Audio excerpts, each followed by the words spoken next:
Welcome to Laksha Camp Chemistry Hub YouTube channel. In this particular video, we discuss about a new chapter, that is stereochemistry, chapter number 16 in RBC board exam. Do not forget subscribe this channel and do not forget like and share this session with your classmates and friends. First of all, we understand what is the meaning of isomerism. तो यहाँ पर सबसे पहले अपन ये देखेंगे कि isomerism में इसका एक्चुअल में मीनिंग क्या होता है। तो आइसोमेरिज्म का मीनिंग क्या होता है? टू और more than two compound having same molecular weight and molecular formula.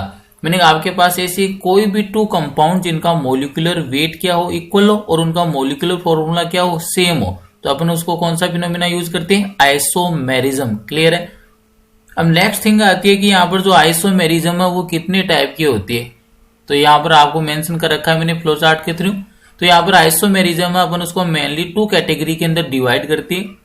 First category कौन सी होती है आपकी? Structural isomerism, and second category है आपकी स्टीरियो आइसोमेरिज्म। मीनिंग जो आइसोमेरिज्म है उसको अपन मेनली टू कैटेगरी में डिवाइड करती है। First category is structural isomerism and second category is stereo isomerism.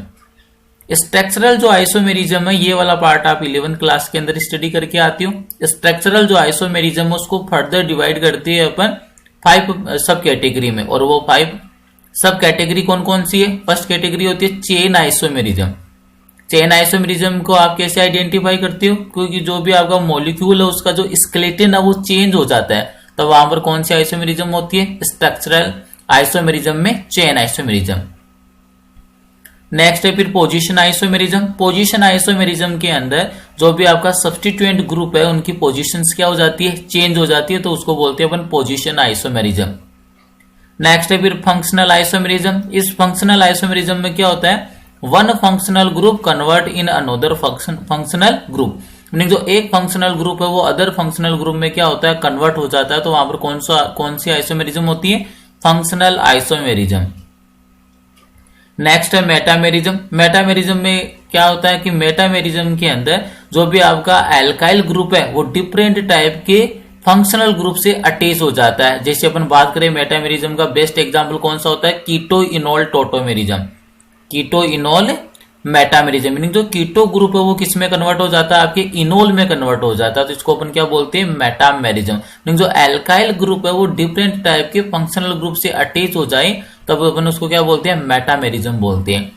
Next वाली आइसोमेरिज्म होती है आपके टोटोमेरिज्म। टोटोमेरिज्म के अंदर क्या होता है? Rearrangement of proton. टोटोमेरिज्म का मीनिंग क्या है? Rearrangement of proton. मीनिंग जो प्रोटॉन के अटैच होने की जो पोजीशन है वो क्या होती है? चेंज हो जाती है, तो अपन उसको क्या बोलते हैं? टोटोमेरिज्म बोलते हैं। स्ट्रक्चरल जो आइसोमेरिज्म है ये वाला टोटल पार्ट अपन स्टडी करके आते हैं 11th क्लास में। अब अपन जो इस चैप्टर में डील करेंगे वो डील किससे करेंगे? स्टीरियो आइसोमेरिज्म से डील करेंगे। किससे डील करेंगे? स्टीरियो आइसोमेरिज्म से। तो सबसे पहले तो आप इसके दोनों के अंदर डिफरेंस समझिए। मीनिंग क्या डिफरेंस है? स्ट्रक्चरल आइसोमेरिज्म जो भी होता है तो स्ट्रक्चरल आइसोमेरिज्म में कनेक्टिविटी क्या होती है? डिफरेंट। तो स्ट्रक्चरल आइसोमेरिज्म को अंडरस्टैंड करने का या आइडेंटिफाई करने का सबसे बेस्ट मेथड क्या है? सबसे पहले आपको क्या चेक करनी है? उसकी कनेक्टिविटी को चेक करना है। अगर कनेक्टिविटी कैसी आती है? डिफरेंट आती है। मीनिंग आपको जो भी टू गिवन कंपाउंड है या मॉलिक्यूल अगर उनके अंदर कनेक्टिविटी क्या होती है? डिफरेंट होती है, तो आप उसको कौन सा आइसोमेरिज्म के अंदर स्टडी करते हो? स्ट्रक्चरल आइसोमेरिज्म में। और जब भी कनेक्टिविटी सेम हो जाए तो फिर वहां पर कौन से आइसोमेरिज्म की स्टडी करते हो? Stereo isomerism. तो ये ध्यान रखना आपको सबसे इंपॉर्टेंट पॉइंट है। स्टीरियो आइसोमेरिज्म के अंदर जो कनेक्टिविटी होती है वो क्या होती है? सेम होती है। स्टीरियो आइसोमेरिज्म में जो भी कनेक्टिविटी है वो क्या होती है? सेम होती है। लेकिन जब बात करिए अपन किसकी? स्ट्रक्चरल आइसोमेरिज्म की, तो यहाँ पर कनेक्टिविटी क्या होती है? डिफरेंट होती है। अब यहाँ पर बात करेंगे अपन स्टीरियो आइसोमेरिज्म उसको कितनी कैटेगरी में डिवाइड करती है? मेनली 2 कैटेगरी में डिवाइड करती है। फर्स्ट कैटेगरी कौन सी आपके पास? Configurational isomerism, and second category आपके पास कन्फर्मेशनल आइसोमेरिज्म। क्लियर है? तो कन्फर्मेशनल आइसोमेरिज्म में ये कौन सा फिनोमिना होता है? ये होता है आपके बॉन्ड रोटेशन फिनोमिना है। कौन सा फिनोमिना होता है ये वाला? Bond rotation phenomena. मेंशन कर देता। मीनिंग यहाँ पर आप क्या करवाते हो? सिंगल बॉन्ड के अराउंड क्या करवाते हो? रोटेशन करवाते हो। तो always keep it in mind, conformational is bond rotation phenomena. Conformational is always bond rotation phenomena. Meaning यहाँ पर क्या होता है, बॉन्ड सिंगल बॉन्ड के अराउंड क्या करते हो आप, रोटेशन करवाते हो। तो एक कौन सा फिनोमिना हो जाएगा, बॉन्ड रोटेशन फिनोमिना। अगर बात करते हो आप किसकी, कॉन्फिगरेशनल की, तो कॉन्फिगरेशनल है वो कन्फर्मेशनल से क्या होता है, डिफरेंट होता है। क्योंकि यहाँ पर कॉन्फिगरेशनल के अंदर ये कैसा फिनोमिना होता है, बॉन्ड ब्रेकडाउन फिनोमिना होता है। कॉन्फिगरेशनल है ये कौन सा फिनोमिना होता है, ये होता है आपके bond breaking phenomena, bond breaking phenomena. तो ये आपके माइंड में सेट होना चाहिए कि what is the major difference in between the configurational isomerism and conformational isomerism. Both are the part of the stereo isomerism, but conformational is bond rotation phenomena and configurational is bond breaking phenomena. Clear है। तो ये वाला जो क्या होता है, इन दोनों के मिड में मेजर डिफरेंस होता है। कौन सा तो बॉन्ड रोटेशन फिनोमिना होता है और कौन सा बॉन्ड ब्रेकिंग फिनोमिना है। नेक्स्ट अगर अपन बात करें कन्फर्मेशनल, इसके आगे सब कैटेगरी नहीं है, लेकिन जब भी बात करेंगे कॉन्फिगरेशनल तो इसको वापिस से अपन कितने पार्ट में डिवाइड कर सकते हैं, 2 पार्ट में। फर्स्ट पार्ट कौन सा हो जाएगा, optical isomerism, and second part कौन सा हो जाएगा, ज्योमेट्रिकल आइसोमेरिज्म। ऑप्टिकल आइसोमेरिज्म है वो किस पर डिपेंड करती है, पीपीएल लाइट पर। पीपीएल लाइट का मीनिंग क्या है, प्लेन पोलराइज्ड लाइट। जब भी प्लेन पोलराइज्ड लाइट को रोटेट करता है right hand side otherwise left hand side, तो वो वाला फिर स्टीरियो आइसोमेरिज्म कौन सा हो जाता है, ऑप्टिकल आइसोमेरिज्म हो जाता है। क्लियर। अब ऑप्टिकल आइसोमेरिज्म को फर्दर अपन ने डिवाइड कर दिया 2 पार्ट में। फर्स्ट पार्ट कौन सा, इनेंशियोमर, एंड सेकंड पार्ट कौन सा है, डाइस्टीरियो आइसोमर। इनेंशियोमर क्या होते हैं, कोई भी ऐसे कंपाउंड जो क्या होते हैं, एक दूसरे के मिरर इमेज होती है लेकिन एक दूसरे पर सुपर इम्पोज नहीं होते। Meaning enantiomer always are mirror image of each other but never superimposable each other. Clear है। मीनिंग यहाँ पर जो इनेंशियोमर है क्या होती है, आपके मिरर इमेज होती है but never super imposable. Second thing है कौन सी, डाइस्टीरियो आइसोमर। तो डाइस्टीरियो आइसोमर इनेंशियोमर से किस टाइप से डिफरेंट है, diastereoisomer neither mirror image nor superimposable. Meaning diastereoisomer में ऐसे कंपाउंड आएंगे जो आपस में मिरर इमेज भी नहीं होंगे और साथ में सुपर इम्पोज भी नहीं होंगे, तो उनको क्या बोल देंगे, डाइस्टीरियो आइसोमर। और इनेंशियोमर वाले कौन से होंगे, enantiomer are always mirror image of each other but never superimposable. Clear है। नेक्स्ट अगर अपन बात करें ज्योमेट्रिकल आइसोमेरिज्म की, तो ज्योमेट्रिकल आइसोमेरिज्म इसको भी अपन मेनली 2 पार्ट में डिवाइड कर देते हैं। फर्स्ट पार्ट होता है आपके सिस, सेकंड पार्ट होता है आपके ट्रांस। सिस में क्या होता है, same group lies on same side. अगर सेम ग्रुप है, सेम साइड आ रही है तो उसको अपन क्या बोल देते हैं, सिस बोल देते हैं। और ट्रांस का मीनिंग क्या हो जाएगा, same group lies opposite side. Meaning जब भी सेम ग्रुप के मिड में 180 डिग्री का एंगल क्रिएट हो तो अपन उसको क्या बोल देते हैं, ट्रांस बोल देते हैं। तो यहां पर आपने क्या सीखा है अभी तक, जो आइसोमेरिज्म उसकी जो बेसिक कॉन्सेप्ट है, बेसिक थीम है, उसको अंडरस्टैंड किया है। मेनली आइसोमेरिज्म 2 पार्ट में डिवाइड करते हैं, स्ट्रक्चरल एंड स्टीरियो।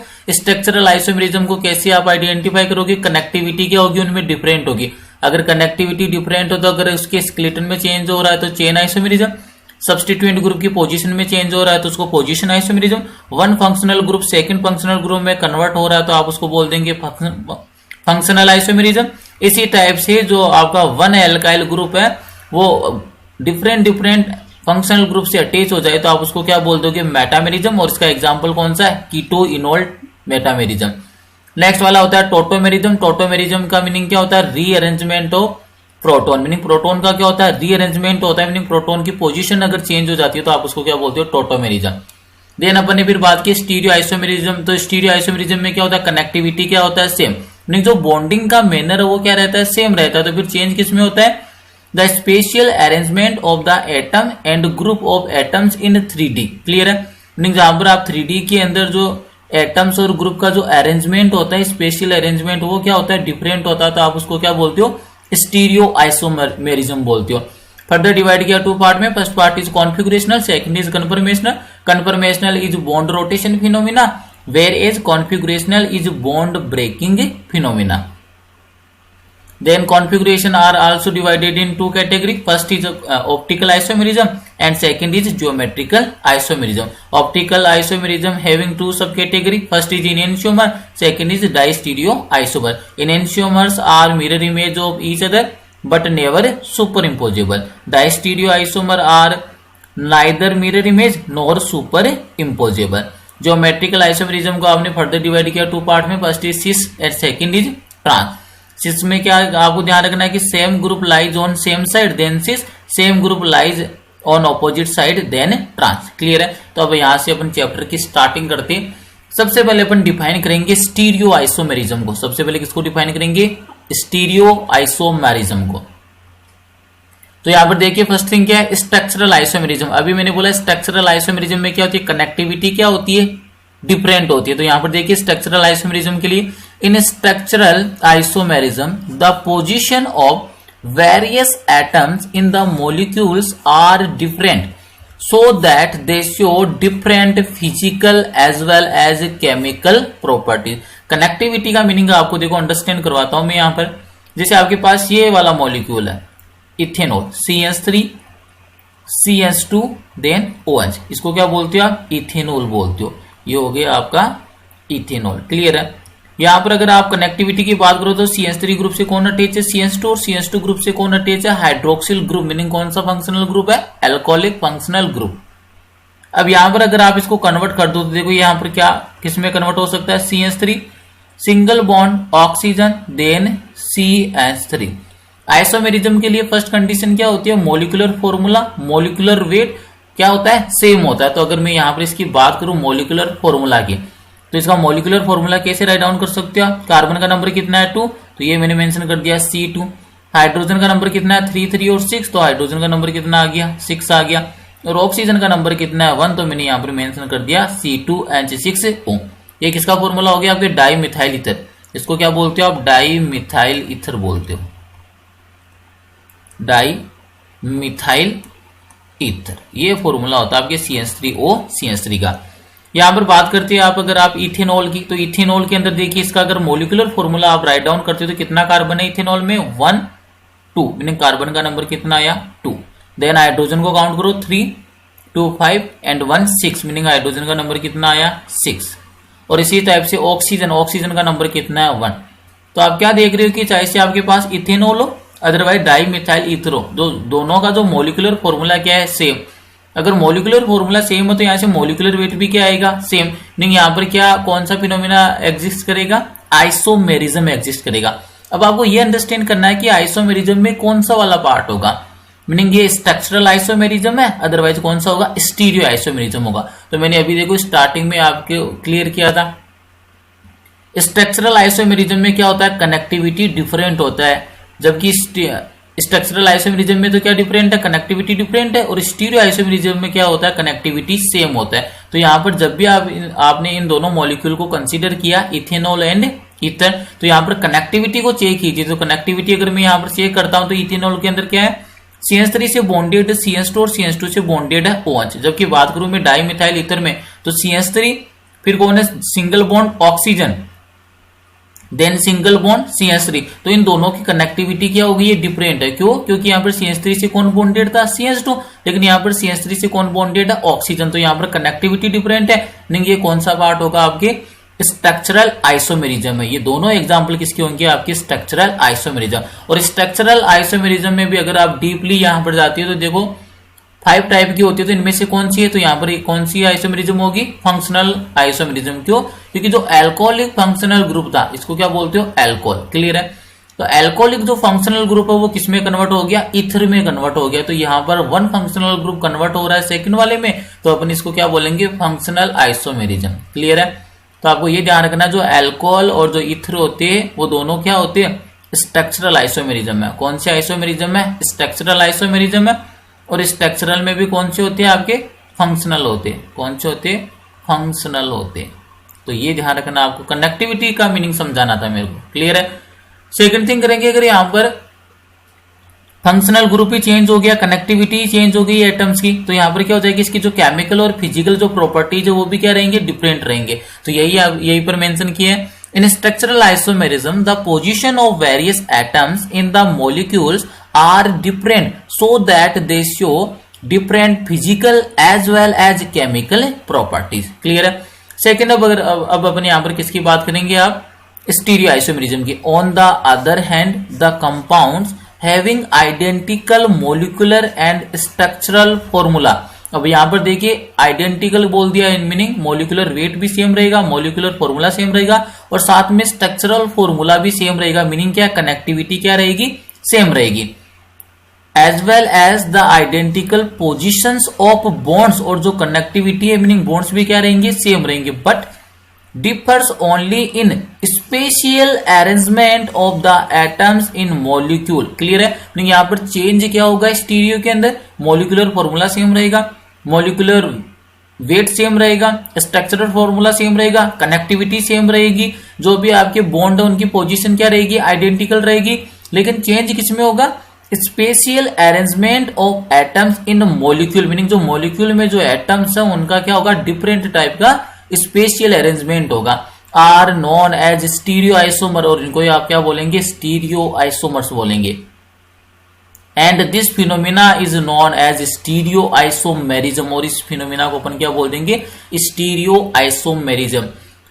तो यहां पर आपको ध्यान क्या रखना है कि जब भी आपके पास कोई भी टू कंपाउंड गिवन हो तो उनमें अगर कनेक्टिविटी सेम है, मॉलिक्यूलर फॉर्मूला सेम है, मॉलिक्यूलर वेट सेम है और उनमें जो भी आपके बॉन्ड उनका अरेंजमेंट सेम है, चेंज किसमें हो रहा है, only special arrangement of atoms in molecule, तो वहां पर कौन सा फिनोमिनलाइज करेगा, आइसोमेरिज्म का स्टीरियो आइसोमेरिज्म। नेक्स्ट थिंग आती है यहां पर देखिए, the spatial arrangement of the atoms और groups is also referred to as configuration. ये इंपॉर्टेंट थिंग है कि यहाँ पर जो भी स्पेशियल अरेंजमेंट होता है एटम और ग्रुप का किसी भी मॉलिक्यूल में, तो आप उसको क्या रेफर करते हो, उसको आप रेफर करते हो एज कॉन्फिगरेशन। उसको क्या बोलते हो, configuration of the molecule.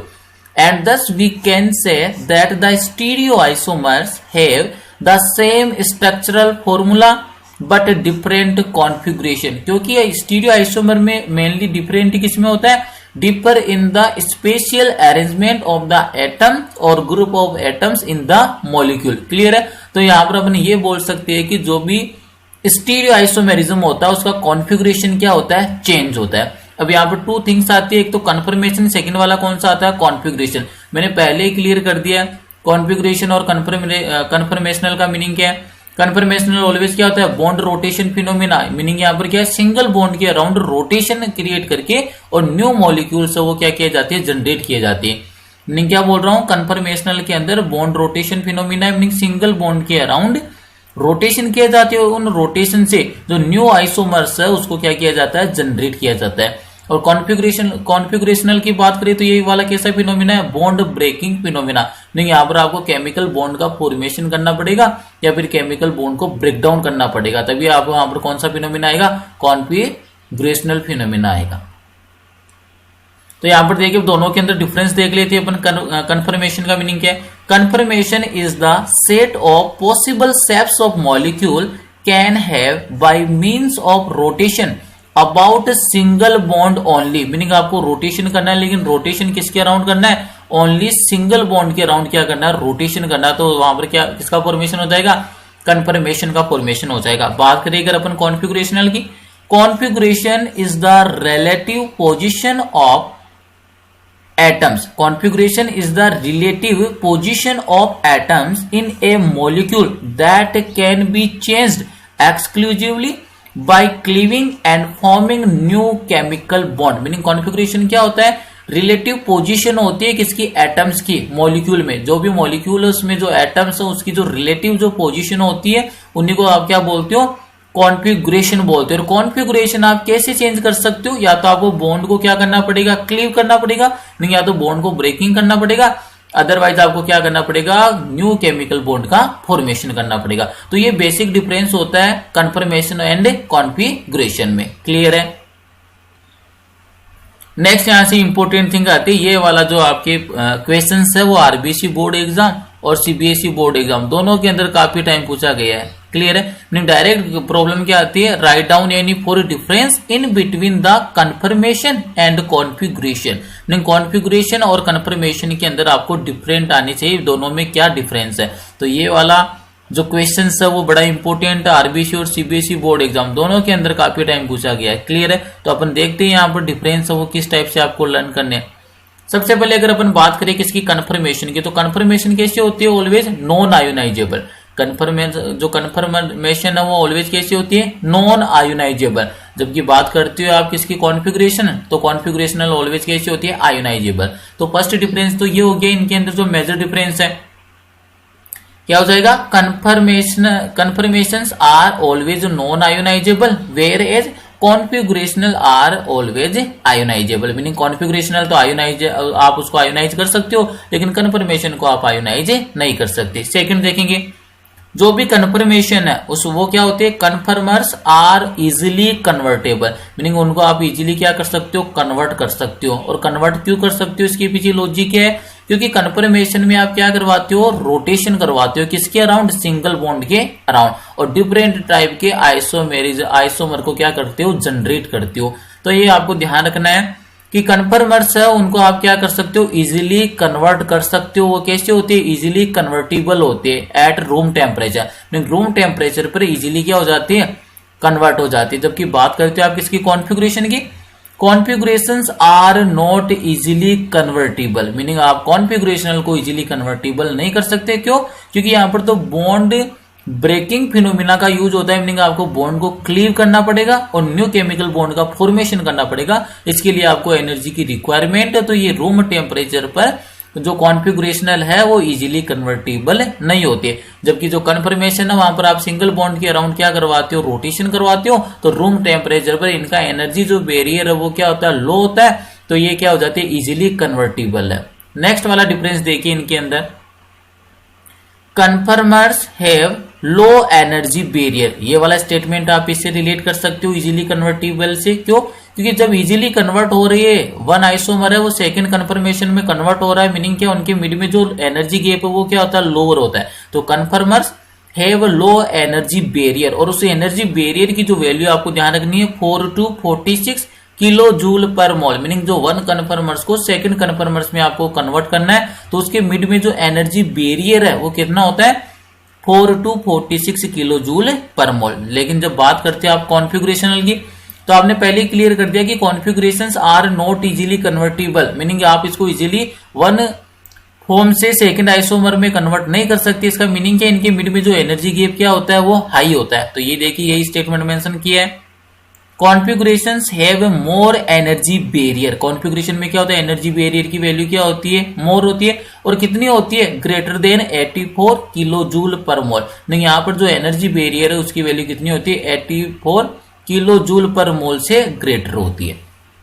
Next देखिए conformation, a molecule could have an infinite number of conformation. बड़ा इंपॉर्टेंट सवाल बनता है यहाँ से कि कोई भी आपको मॉलिक्यूल गिवन दे दे, जैसे आपको बोल दे कि इथेन के कितने कन्फर्मेशन पॉसिबल है, क्लियर है। तो कन्फर्मेशन में आप करते हो क्या, सिंगल बॉन्ड के अराउंड रोटेशन करवाते हो। तो ये आपको ध्यान रखना, always keep it in mind, a molecule could have an infinite number of a conformation. Meaning कोई भी मॉलिक्यूल आपको गिवन है, जैसे मैंने बात की इथेन की, तो उसके कितने कन्फर्मर्स आप ड्रॉ कर सकते हो, इनफाइनाइट नंबर में। मीनिंग उसके इनफाइनाइट नंबर में क्या होते हैं, कन्फर्मर्स होते हैं। जबकि बात करेंगे अपन किसकी, कॉन्फ़िगरेशंस की, a molecule can have only one configuration. और आपके पास अगर एक मॉलिक्यूल है, ए मॉलिक्यूल है, तो उसके कितने कॉन्फ़िगरेशन होता है, उसका केवल ओनली वन ही कॉन्फ़िगरेशन होता है।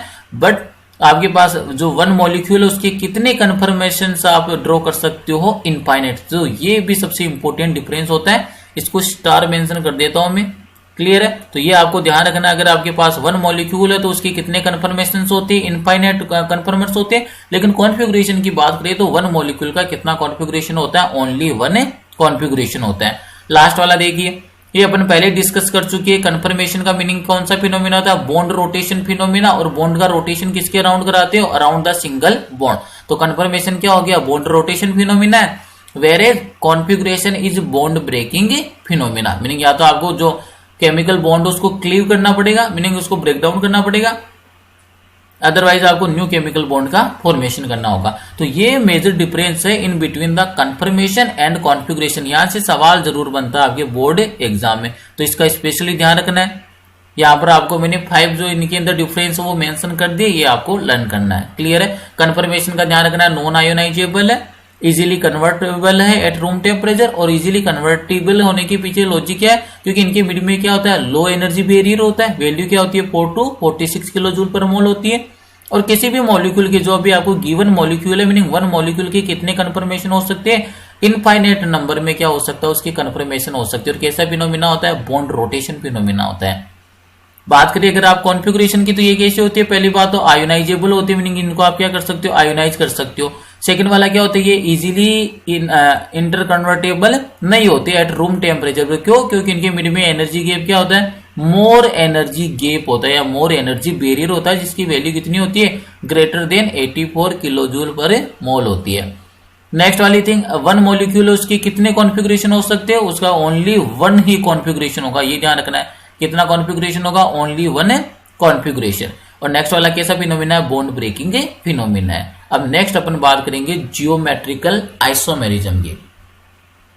तो जियोमेट्रिकल जो आइसोमेरिज्म है वो किसका पार्ट होता है, जियोमेट्रिकल आइसोमेरिज्म है वो स्टीरियो आइसोमेरिज्म का ही पार्ट है। अभी देखो अपन देख रहा है इनका classification with the help of flow chart. तो जियोमेट्रिकल आइसोमेरिज्म किसका पार्ट है, आपके कॉन्फ़िगरेशनल, और कॉन्फ़िगरेशनल किसका पार्ट होता है, आपके स्टीरियो आइसोमेरिज्म का। और जियोमेट्रिकल की बात करेंगे तो कितने टाइप की होती है, मेनली टू टाइप, फर्स्ट हो सकता है एसिस और सेकंड हो सकता है ट्रांस। तो यहाँ पर अब अपन डील करेंगे जियोमेट्रिकल आइसोमेरिज्म से। तो सबसे पहले तो आपको ये अंडरस्टैंड करना है कि कौन सा मॉलिक्यूल है वो जीआई जियोमेट्रिकल आइसोमेरिज्म है वो प्रोवाइड करवाएगा, और कौन सा ऐसा मॉलिक्यूल है जो जीआई प्रोवाइड नहीं करवाएगा। तो उसके लिए कुछ कंडीशंस है और उन कंडीशंस को अपन आज अंडरस्टैंड करेंगे। तो पहला स्टेटमेंट देखिए जियोमेट्रिकल आइसोमेरिज्म में, the following two necessary condition, meaning geometrical isomerism के लिए आपको कितनी कंडीशन को फॉलो करना पड़ेगा, कितनी कंडीशन है उसके लिए, तो ध्यान रखना कितनी कंडीशन है, टू कंडीशन है। तो the following two necessary condition must be fulfilled, ये दोनों कंडीशन क्या होनी चाहिए, फुलफिल होना चाहिए। ऐसा नहीं है एक कंडीशन को फॉलो कर लिया और सेकंड वाली कंडीशन को फॉलो नहीं किया तो फिर वहां पर आपकी जियोमेट्रिकल आइसोमेरिज्म नहीं होगी। जो भी आपकी टू कंडीशन है मस्ट बी फुलफिल, दोनों की दोनों क्या होनी चाहिए, फुलफिल होनी चाहिए। By the compound to show geometrical isomerism, meaning किसी भी कंपाउंड को अगर ज्योमेट्रिकल आइसोमेरिज्म को शो करना तो उसको कितने कंडीशन को फुलफिल करना पड़ेगा, टू कंडीशन को। अब उन दोनों कंडीशन की अपन देखते हैं। ये वाली कंडीशन इंपॉर्टेंट है क्योंकि ये आपके एग्जाम में भी डायरेक्ट पूछी जाती है, क्या कि what are the conditions for geometrical isomerism, meaning geometrical isomerism show करने के लिए कौन सी कंडीशन को फॉलो करना पड़ता है। तो देखिए यहाँ पर अपन बात करते हैं फर्स्ट कंडीशन की, रोटेशन रेस्ट्रिक्टेड, बड़ा इंपॉर्टेंट वर्ड है, मीनिंग क्या बोल रहा है, रोटेशन रेस्ट्रिक्टेड। यहाँ पर रोटेशन का क्या करना है, रेस्ट्रिक्शन करना है, कंपाउंड में रोटेशन नहीं होना चाहिए। तो rotation restricted bond must be there in the molecule, molecule के अंदर क्या होना चाहिए, रोटेशन रेस्ट्रिक्टेड बॉन्ड होना चाहिए। इसका मीनिंग क्या बोलना चाहता है ये इनडायरेक्टली, कि मॉलिक्यूल के अंदर क्या होना चाहिए, डबल बॉन्ड प्रेजेंट होना चाहिए। कौन सा बॉन्ड होना चाहिए, डबली बॉन्डेड प्रेजेंट होना चाहिए। क्योंकि कार्बन कार्बन के मिड में जब भी सिंगल बॉन्ड होता है तो वहां पर तो क्या होता है, इजीली रोटेशन हो जाता है, और किसका फॉर्मेशन होता है, कन्फर्मेशन का फॉर्मेशन होता है। लेकिन ध्यान रखना है जब भी बात करते हो ज्योमेट्रिकल आइसोमेरिज्म की तो मॉलिक्यूल में कौन सा बॉन्ड प्रेजेंट होना चाहिए, double bond. Double bond present होने का मीनिंग क्या हो जाएगा, वहां पर रेस्ट्रिक्टेड ऑफ रोटेशन हो जाएगा, मीनिंग जो रोटेशन है उसका रेस्ट्रिक्शन हो जाएगा। सेकेंड कंडीशन कौन सी है, both the substituent must be different to the rotation restricted bond। जो भी आपके रोटेशन रेस्ट्रिक्टेड बॉन्ड है वहां पर जो आपके दो या फिर आपके जो टू जो सब्सटीट्यूएंट ग्रुप अटैच है वो दोनों के दोनों क्या होने चाहिए, डिफरेंट होने चाहिए। अब इसको अपन देखते हैं, दोनों कंडीशंस को फॉलो करके देखते हैं। अब देखो इसको अंडरस्टैंड करने के लिए मैं आपको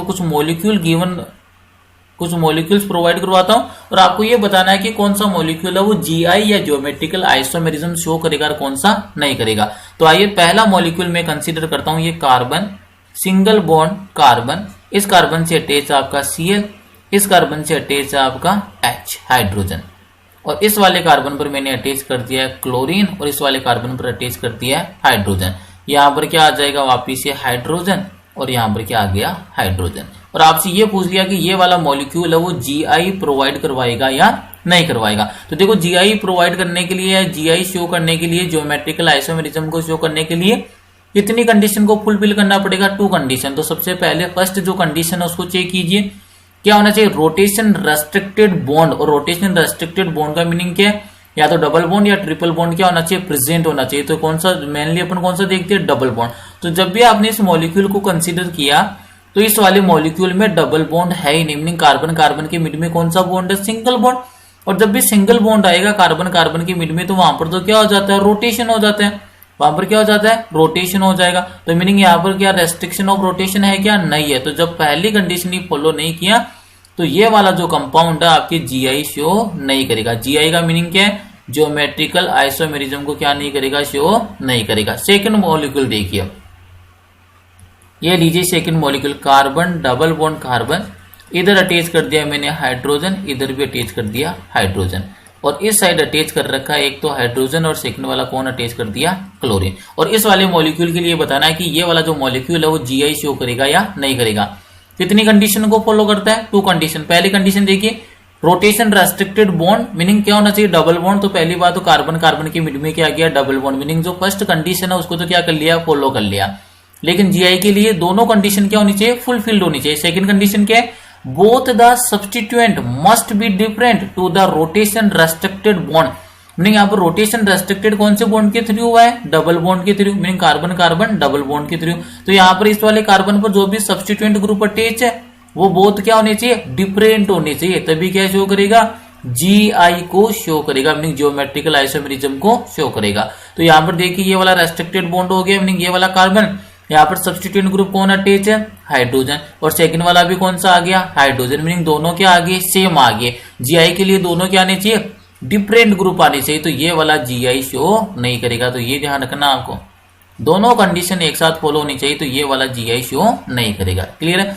अब ऐसा नहीं करना है कि एक जो कार्बन है रेस्ट्रिक्टेड बॉन्ड वाला, उस पर तो डिफरेंट टाइप के आगे और सेकंड वाले पर सेम आ रही, तो क्या प्रोवाइड करवा देगा जीआई, ऐसा नहीं होगा। लेकिन जो बोथ कार्बन है, जो भी जहां पर रेस्ट्रिक्टेड बॉन्ड है वहां पर सब्स्टिट्यूएंट ग्रुप क्या होने चाहिए, मस्ट बी डिफरेंट होने चाहिए, दोनों पर डिफरेंट होने चाहिए। क्लियर है। लास्ट एग्जाम्पल और देखते हैं इसका, जैसे आपके पास ये एग्जाम्पल है, carbon double bond carbon H, और इधर अटैच कर दिया मैंने Cl। सेकेंड वाला यहाँ पर हाइड्रोजन आ गया और यहाँ पर क्या मेंशन कर दिया मैंने, Cl। क्लियर है। तो आपको पहली बात तो क्या होना चाहिए, कंडीशंस को देखिए अप्लाई हो पा रही है या नहीं हो पा रही है। तो पहली कंडीशन क्या है, रोटेशन रेस्ट्रिक्टेड बॉन्ड, तो यहाँ पर कार्बन डबल बॉन्ड कार्बन आ गया, मीनिंग रोटेशन का क्या कर दिया, रेस्ट्रिक्शन हो गया, मीनिंग सिंगल बॉन्ड नहीं है तो रोटेशन नहीं होगा। सेकंड कंडीशन देखिए, सेकंड कंडीशन क्या है, both the substituent must be different to the rotation restricted bond, meaning जो दोनों सब्स्टिट्यूएंट ग्रुप क्या होने चाहिए, डिफर होने चाहिए। अगर मैं बात करता हूं पहले वाले कार्बन पर कौन से सब्स्टिट्यूएंट ग्रुप अटैच है, तो एक तो कौन सा आया है, हाइड्रोजन, और सेकंड वाला आपके पास जो सब्स्टिट्यूएंट ग्रुप कौन सा आया है, क्लोरीन आया। कौन सा आया है, क्लोरीन आया। मीनिंग यहाँ पर जो दोनों सब्स्टिट्यूएंट ग्रुप है वो क्या हो गए, डिफर हो गए। अब इस वाले कार्बन पर चेक कीजिए, एक तो क्या है आपके पास हाइड्रोजन है, और सेकंड वाला जो सब्स्टिट्यूएंट ग्रुप है वो वाला सब्स्टिट्यूएंट ग्रुप कौन सा है आपके पास, क्लोरीन। मीनिंग दोनों कंडीशन फॉलो हो गई, रेस्ट्रिक्शन ऑफ बॉन्ड हो गया, और साथ में क्या हो गया, both substituent group are different. Clear है। मीनिंग यहाँ पर हाइड्रोजन और क्लोरीन दोनों डिफरेंट हो गए। इसी टाइप से इस वाले कार्बन पर हाइड्रोजन और क्लोरीन ये दोनों क्या हो गए, डिफरेंट हो गया। दोनों कार्बन पर ये सेम हो सकते हैं, जैसे हाइड्रोजन हाइड्रोजन हो सकता है, क्लोरीन क्लोरीन हो सकता है। इससे अपन को मीनिंग नहीं है, अपन को मीनिंग किससे, पहली कंडीशन तो क्या होनी चाहिए, multiple bond, meaning double bond आना चाहिए, restriction of rotation. And second condition क्या होती है कि जो भी रेस्ट्रिक्टेड बॉन्ड है उस पे जो अटैच जो दोनों आपके बोथ सब्स्टिट्यूएंट ग्रुप है वो क्या होनी चाहिए, मस्ट बी डिफरेंट।